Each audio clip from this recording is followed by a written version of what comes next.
Attendez un petit peu. Alors, c'est commencé. Alors, bonjour et merci de votre présence et de votre curiosité à venir essayer quelque chose peut-être de nouveau.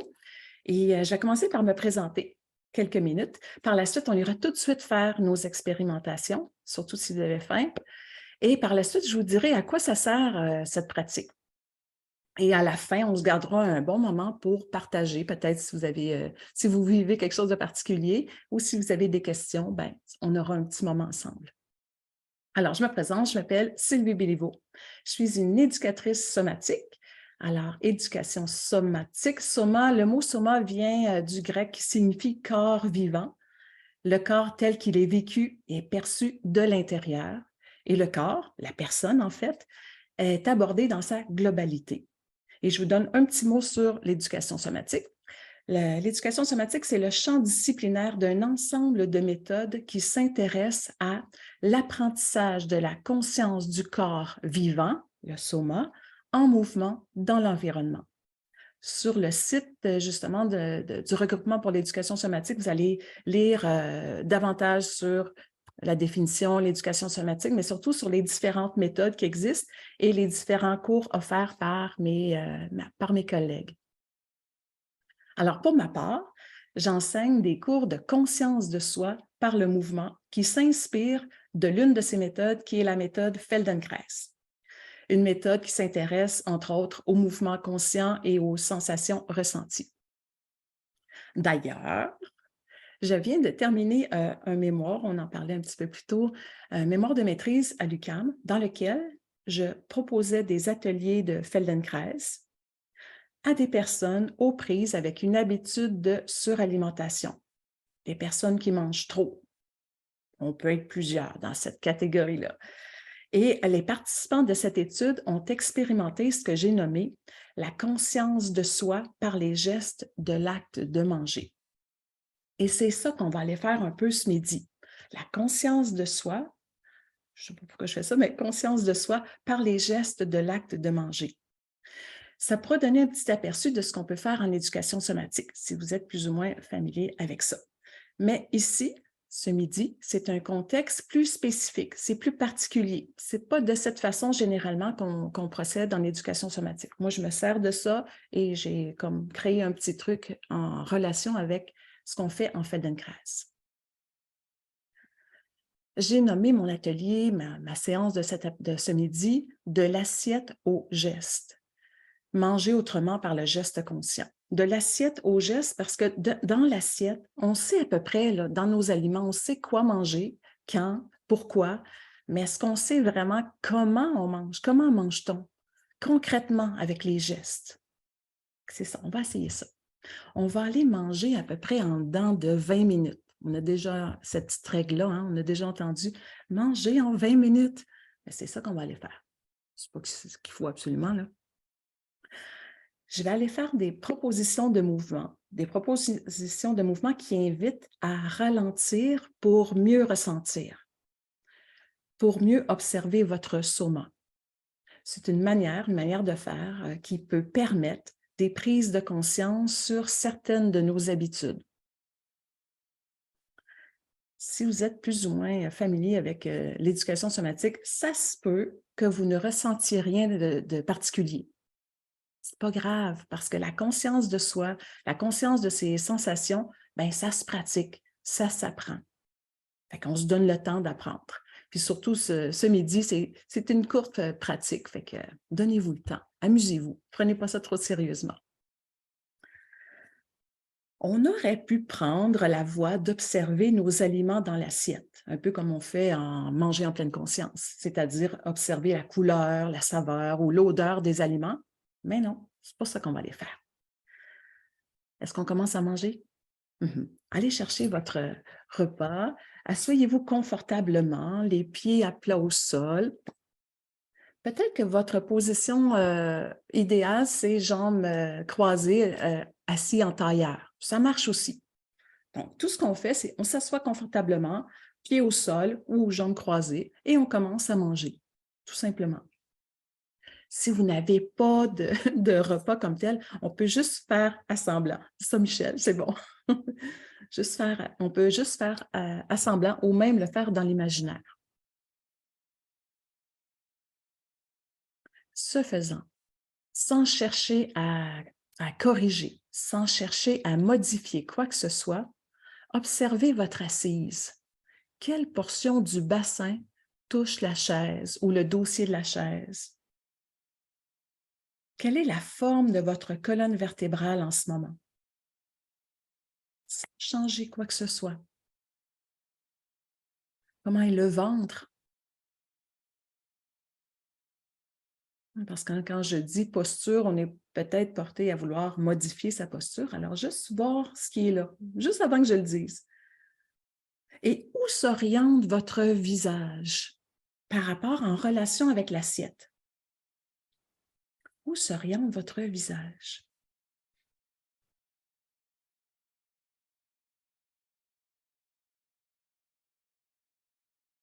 Ça fait peut-être beaucoup de questions, mais on peut faire ça plus global.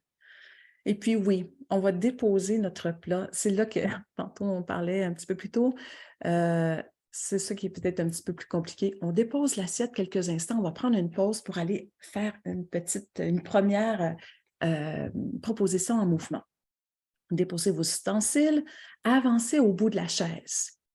Si vous étiez au fond, appuyez sur le dossier. Maintenant, on s'en vient au bout de sa chaise. Et si vous êtes au sol, ben, restez là. On peut placer nos mains sur les cuisses. Et on va venir rouler à l'arrière des ischions. On va rouler son bassin à l'arrière, pas trop loin, pas trop fort, et à l'avant des ischions. Fait qu'on bascule le bassin un peu à l'arrière, un peu à l'avant. Si jamais vous vous posez la question, c'est quoi les ischions? C'est cette portion-là. Ou encore, je ne sais pas si on va voir comme il faut, cette portion ici. En fait, c'est l'aspect plus osseux dans la fesse, c'est le bassin, la partie qu'on peut... Et tout ce qu'on va faire, c'est qu'on roule doucement, sans aller trop loin ni à l'avant ni à l'arrière, et observer la colonne vertébrale.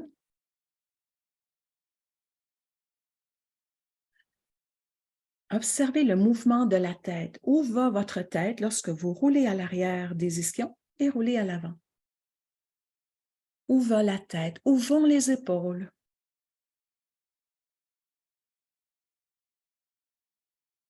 Oui, je le fais avec vous. En principe, en général, on guide les mouvements par la voix. Là, j'ai décidé de le faire avec vous.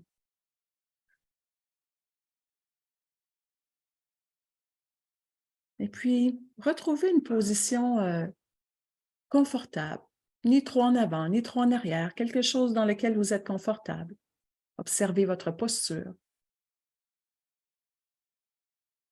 Et puis, retrouvez une place confortable pour continuer de manger. On reprend une place confortable et on continue de manger en observant, peut-être, est-ce qu'il y a des différences dans ma posture? Est-ce qu'il y a une... Ça aussi, hein, ça s'apprend de ressentir le avant-après. Est-ce que déjà, j'ai modifié quelque chose dans ma façon de déposer mon bassin sur la chaise, les appuis, le ventre, l'orientation du visage en relation avec l'assiette?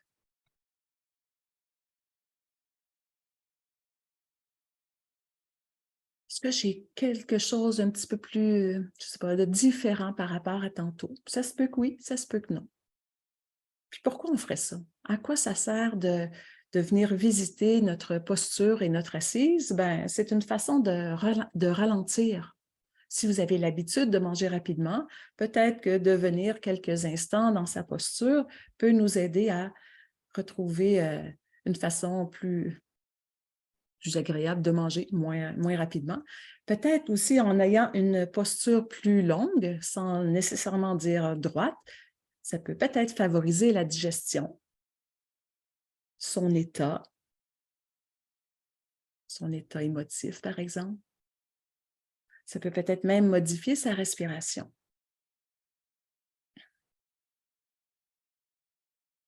Ça va jusqu'ici?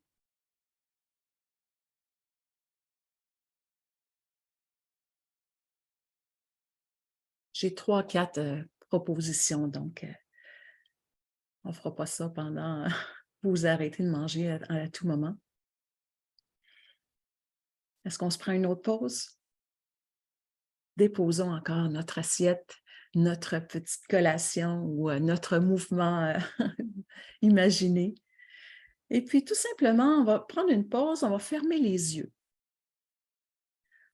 Peut-être que ça va nous aider à mieux prendre conscience. Alors, fermons les yeux et remarquez, ou en fait, que remarquez-vous de vos lèvres? Texture de vos lèvres en ce moment. Texture de vos lèvres et même peut-être l'intérieur de la bouche.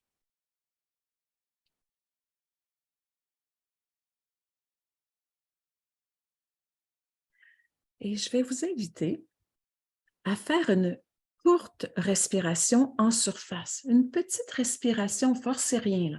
Petite respiration en surface, courte,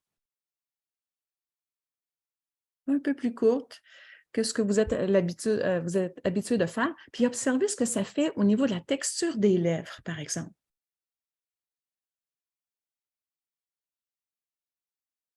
Et qu'est-ce qui se passe à vos lèvres, à l'intérieur de la bouche, lorsque vous modifiez cette respiration pour une plus longue et ample respiration? Alors, qu'est-ce qui se passe lorsque ma respiration est maintenant plus longue et plus ample, sans forcer, là? Est-ce que ça change? Est-ce que ça modifie quelque chose dans la texture de mes lèvres, l'intérieur de la bouche?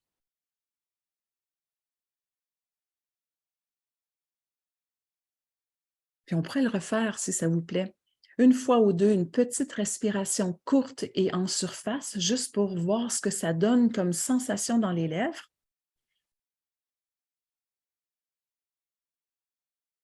Versus une respiration plus ample. Et on est juste attentif à ce qui se passe au niveau de la bouche, l'intérieur de la bouche, les lèvres.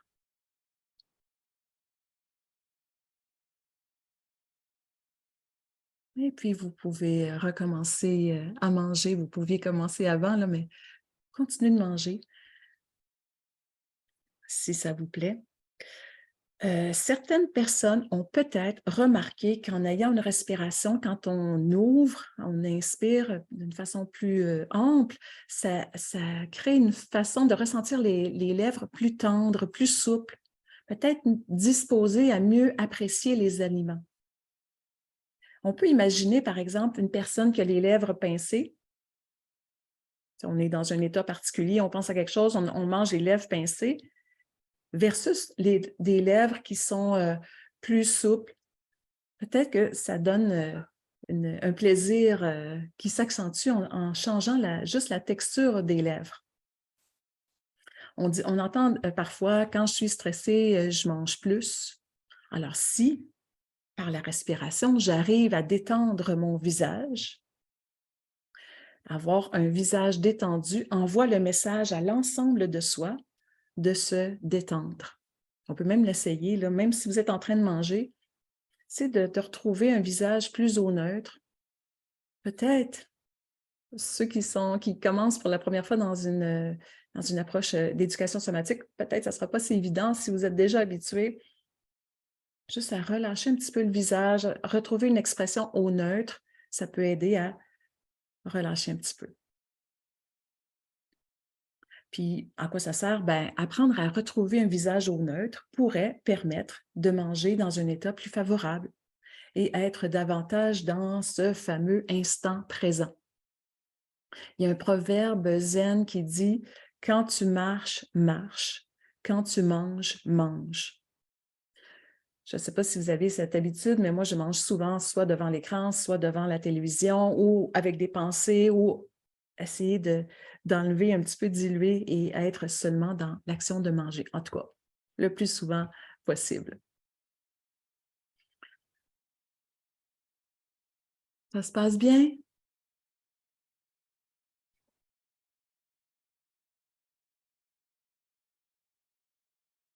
On continue? Une autre fois, on va aller déposer notre assiette. On va aller jouer avec quelque chose un peu différent. On va venir déposer le coude sur la table. Oh, là, on défait l'étiquette à la table. Coude sur la table, l'avant-bras à la verticale. Bon, si je suis au sol, je pourrais trouver une place, je pourrais même s'appuyer sur soi-même, trouver une façon très confortable. Et ce que je veux, c'est trouver un mouvement dans une intention de légèreté. Et tout ce qu'on va faire, c'est qu'on va amener la paume de main la paume de main s'orienter vers la table ou vers le sol et vers le plafond. Alors, c'est très simple. Les doigts sont tranquilles, sont mous. Je sais qu'ici, on aurait tendance à vouloir allonger les doigts, mais on va garder ça vraiment plus relax.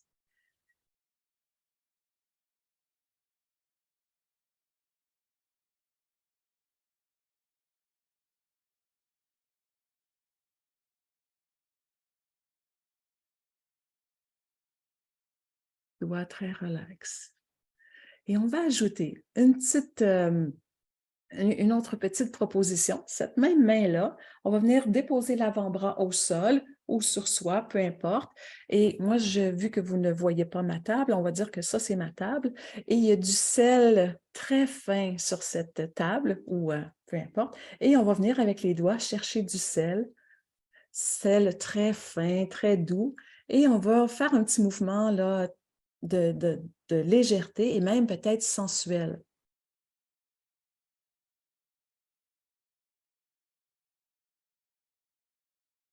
Juste pour changer notre intention dans notre geste. On s'amuse à modifier un peu l'intention dans le geste. C'est amusant, ça c'est aussi calmant. Mon sel imaginaire, allez reprendre votre plat, la fourchette, la cuillère, et observez s'il y a quelque chose qui apparaît de différent dans la façon de tenir l'ustensile, dans la qualité du geste, dans le rythme.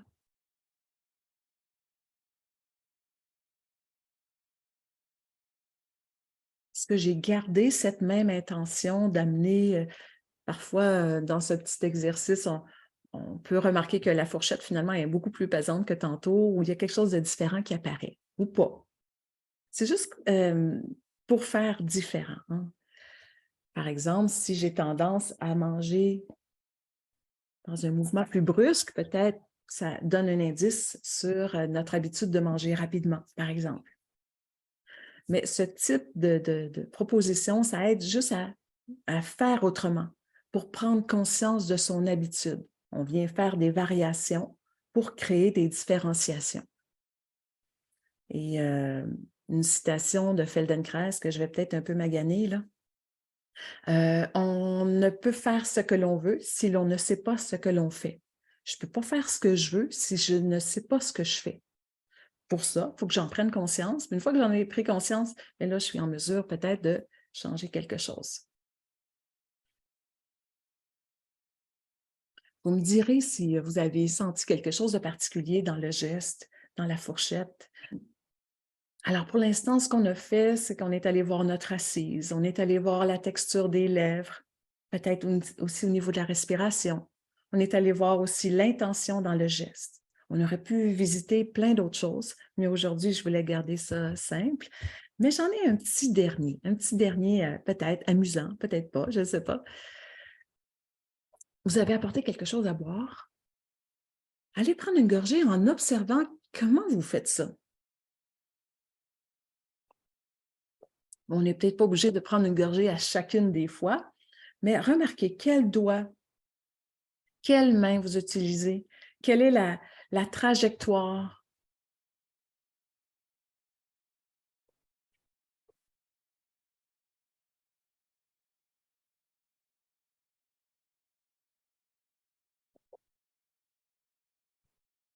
Et pour le plaisir, on va s'amuser à changer une trajectoire. C'est vous qui décidez On peut changer la façon de tenir notre brûlez-vous pas si vous avez une tisane ou un thé. Changer, modifier la façon de prendre. Soyez créatifs, une petite minute. Mais je sais que vous êtes des gens créatifs.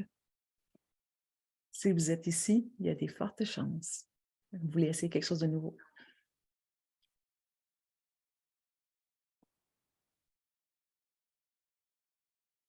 Et lorsque je change ma façon de faire, est-ce que j'ai le même plaisir?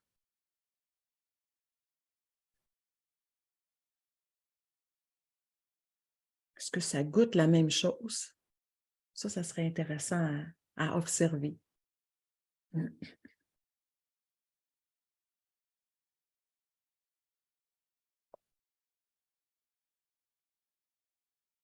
Ça me rappelle que le matin, quand je prends mon thé devant l'ordinateur, ben, je vais faire ça. Mais si un après-midi, j'ai envie de lire avec ma petite couverture et tout, et je me fais une tisane ou un thé, je vais prendre ma tasse de cette façon. On dirait que ça me donne plus de satisfaction, ça me donne du plaisir, c'est plus réconfortant. Donc, nos gestes en relation avec la tasse, les ustensiles, procurent aussi du plaisir. Ça va ça, jusqu'ici? Et je voudrais aussi dire que ce ne sont pas des mouvements que j'appelle des mouvements prescription. Fais ça, ça va donner ça. Fais-en 8, ça va donner ça. Non, ce sont des explorations, des mouvements pour explorer, pas nécessairement à répéter, mais à explorer. Puis peut-être ça va nous amener vers des prises de conscience sur sa façon de s'alimenter, de nos comportements alimentaires, nos habitudes.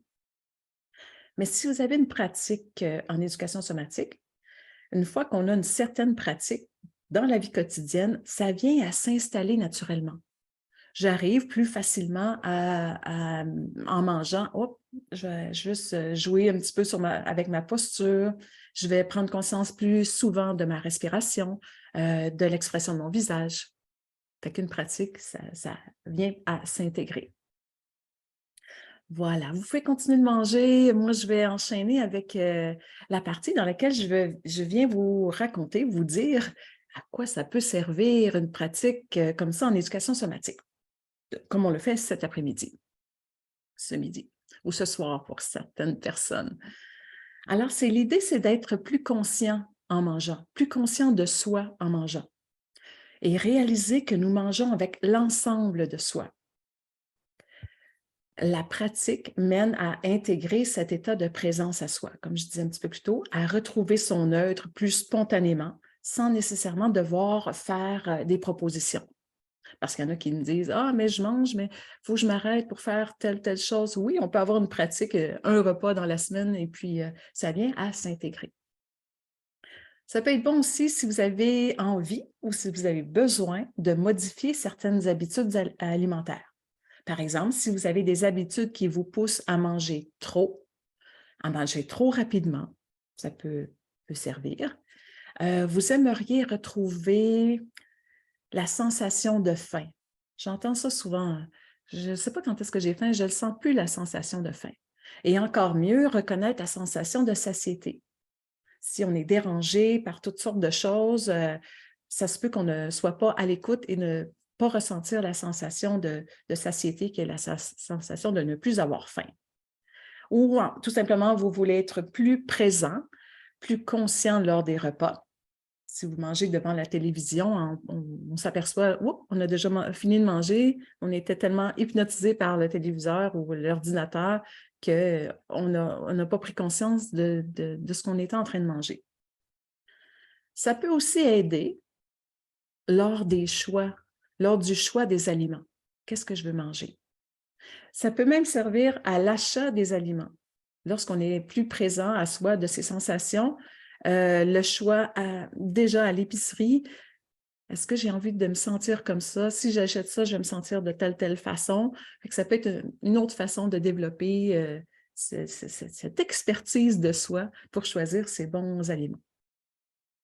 Ça peut servir à être plus autonome, c'est-à-dire plus libre dans ses comportements. Je ne sais pas si, comme moi, vous avez essayé plusieurs régimes, plusieurs façons de faire, et on développe cette espèce de police intérieure, mange pas ça, fais pas ci, fais pas ça. On a plein de petites règles, surtout si vous avez déjà fait plusieurs types de régimes.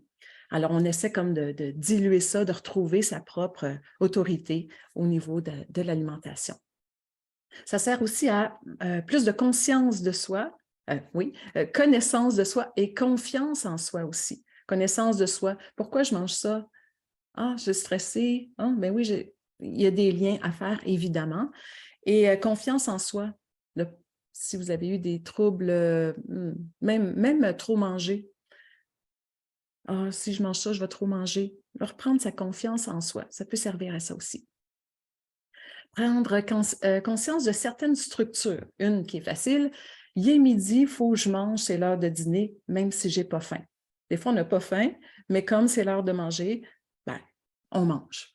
Donc, il y aurait peut-être des ajustements. Puis, il y a des structures familiales, des petits trucs aussi qu'on pourrait trouver là, apparaître. Une chose que je dis souvent aussi, bien souvent, je dis qu'on mange nos souvenirs. Par exemple, la semaine dernière, j'ai acheté du sirop d'érable. Ça devait faire à peu près 10 ans que je n'avais pas acheté de sirop d'érable. Et en bonne québécoise que je suis, alors j'ai versé mon sirop d'érable parce qu'on veut goûter, voir si c'est une bonne marque. Hein. Je prends la cuillère de sirop d'érable et ça fait tout. Les souvenirs sont montés, les crêpes que ma mère faisait, le sirop, le pain doré. Et je me suis vue dans ma cuisine, quand j'étais petite, dans la cuisine de mon enfance.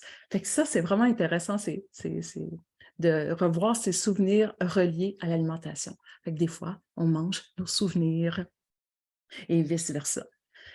Manger avec plus de plaisir, ça sert aussi à ça. Plus de satisfaction. Plus de satisfaction, pas seulement qu'avec les aliments. Alors, rendre l'expérience des repas plus nourrissante, plus globalement. Parce que si je vous dis, pensez à plaisir de manger, peut-être que vous allez voir un plat de pâtes, des sauces, du fromage, du pain, des desserts, du chocolat ou du vin. Hein, c'est souvent relié à ce qu'il y a dans notre assiette. Mais évidemment, le goût des aliments, la vue des aliments, l'odeur, la texture apportent du plaisir. Le lieu où on mange aussi peut apporter évidemment du plaisir. La compagnie, les gens avec qui on mange, on peut préférer manger seul, mais on peut préférer manger avec d'autres. Mais aussi, qu'est-ce qui peut apporter du plaisir, un peu plus de plaisir global? Les ustensiles. Oui, on va voir, je vais vous montrer un petit truc tantôt pour vous faire sourire. La vaisselle, la chaise sur laquelle on mange, ou peu importe, les vêtements. Les vêtements, si ma ceinture est trop serrée, ça peut enlever un peu de plaisir. Ou on est avec des vêtements qu'on ne veut pas salir, on est juste avant une présentation, par exemple, ça enlève un peu du plaisir global de manger. Mais évidemment, la posture, penser à manger dans cette posture, c'est pas aussi... ça dit moins oui à l'action de manger. La posture, les mouvements, les sensations influencent également le plaisir. C'est comme si en même temps, on est dans la relation à ce qui se passe à l'extérieur, notre environnement, ce qu'on disait tantôt, environnement, en relation avec son vécu intérieur. Il y a tout un monde de sensations, de vécu intérieur qu'on met en relation avec ce qu'on mange, dans quelle atmosphère et l'environnement. Je vous fais un petit partage d'écran pour vous faire sourire.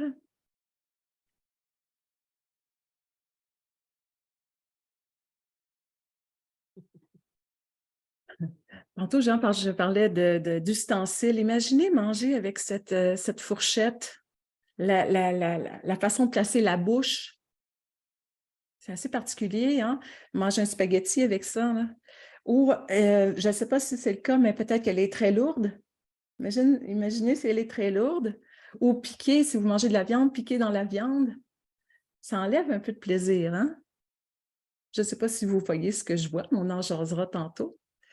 Sinon, les amateurs de vin, imaginez un bon vin dans ce verre-là. Ça modifie hein, un petit peu le plaisir habituel. Et une petite dernière, la chaise. Une chaise qui vous éjecte aussitôt assis, ça, c'est un petit peu ça. Donc, on peut ressentir, je ne sais pas si vous voyez encore ce que je vois, mais c'est plus ou moins confortable, ou peut-être plus confortable, mais juste pour démontrer que la chaise ou notre environnement vient jouer dans nos ressentis. Voilà. Là, je viens vous parler je vais vous lire 3 témoignanages qui ressortent de mon mémoire, juste pour vous, c'est ça, pour voir à quoi ça sert cette pratique-là. Oh, je ne mettrai pas tout de suite les 3.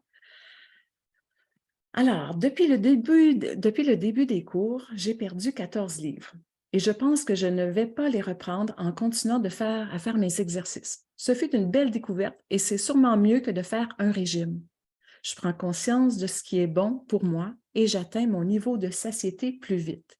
Alors, cette personne est à la retraite et elle a travaillé toute sa vie avec 30 minutes pour dîner. Donc, cette personne a appris à manger rapidement. Et tout ce qu'on a fait, en fait, avec cette personne dit exercice, mais ses propositions de mouvement, il a juste appris à ralentir, à être plus présent à soi. Quand même, 2 personnes sur 12 ont perdu du poids. Je ne m'attendais pas à ça du tout. Mais quand même, 14 livres, je ne m'attendais pas du tout à ce type de résultat. Ensuite, une autre. Ces prises de conscience me semblent plus justes que celles imposées de l'extérieur et ont donc plus de chances de durer dans le temps. De façon générale, je trouve que je suis plus calme et moins pressée quand je mange et que j'ai découvert plusieurs façons de rendre l'expérience plus agréable et satisfaisante. Alors, cette personne, elle parle des régimes ou des choses qu'on lui a imposées. Mange ça, mange telle affaire, mange à telle heure. Donc, plusieurs, comme je disais tantôt, ceux qui ont suivi plusieurs régimes, donc on se fait souvent imposer des choses de comment manger. Alors, cette personne, elle a trouvé une espèce de confiance en elle-même, retrouver son autonomie, capacité de faire par elle-même.